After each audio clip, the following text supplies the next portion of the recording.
हर्षवर्धन के बारे में जानते हैं, जो प्राचीन काल के एक शासक थे। हर्षवर्धन वर्धन राजवंश के शासक प्रभाकर वर्धन के पुत्र थे, जिनका जन्म 590 ईस्वी में हुआ था और इनका शासन 606 से लेकर 647 ईस्वी तक रहा था। हर्षवर्धन को हर्ष के नाम से भी जाना जाता है। इनका साम्राज्य उत्तरी और उत्तरी पश्चिमी भारत का अधिकांश भाग और पूर्वी भारत में कामरूप तक फैला हुआ था। दक्षिण भारत में भी नर्मदा नदी तक इन्होंने अपना साम्राज्य फैलाया था। इनकी राजधानी कनौज थी, जो आज के उत्तर प्रदेश में है। हर्ष ने दक्षिण भारत तक अपने साम्राज्य को फैलाने की कोशिश की थी, परंतु चालुक्य वंश के शासक पुलकेशिन द्वितीय ने इन्हें नर्मदा युद्ध में पराजित कर दिया था।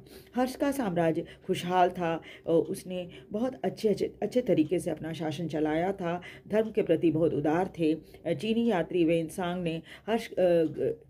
वेनसांग जो है हर्ष के शासनकाल में ही भारत आए थे और उन्होंने हर्ष की बहुत प्रशंसा की है अपने लेखों में। और ऐसा कहा जाता है कि हर 5 वर्ष पर हर्ष अपनी सारी संपत्ति दान में दे दिया करते थे और ये काम एक समारोह आयोजित करके किया जाता था। और ऐसे ही एक समारोह में वेनसांग उपस्थित थे, तभी उन्होंने अपने संस्मरण में उसको लिखा है।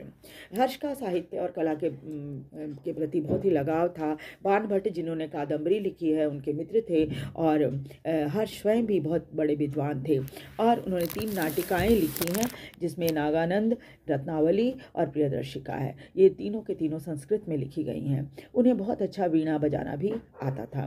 बाणभट्ट ने हर्षचरित में लिखा है कि वे चक्रवर्ती राजा थे।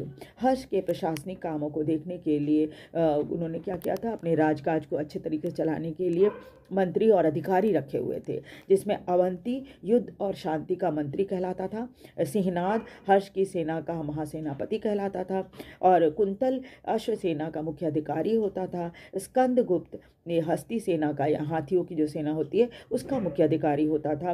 भंडी प्रधान सचिव को कहा जाता था और लोकपाल प्रांतीय शासक को कहा जाता था। हर्षवर्धन के हर्षवर्धन जो थे भारत के आखिरी महान राजाओं में एक थे और उन्होंने बौद्ध धर्म को अपनाया था, परंतु वे सभी धर्मों के प्रति बड़े ही सहिष्णु थे। प्रयाग में कुंभ मेला शुरू करवाने का जो श्रेय है वो हर्ष को ही जाता है। हर्षवर्धन के 2 पुत्र थे और वाग्यवर्धन और कल्याणवर्धन, परंतु उनके एक मंत्री अरुणाश्व ने इनके दोनों पुत्रों की हत्या करवा दी थी।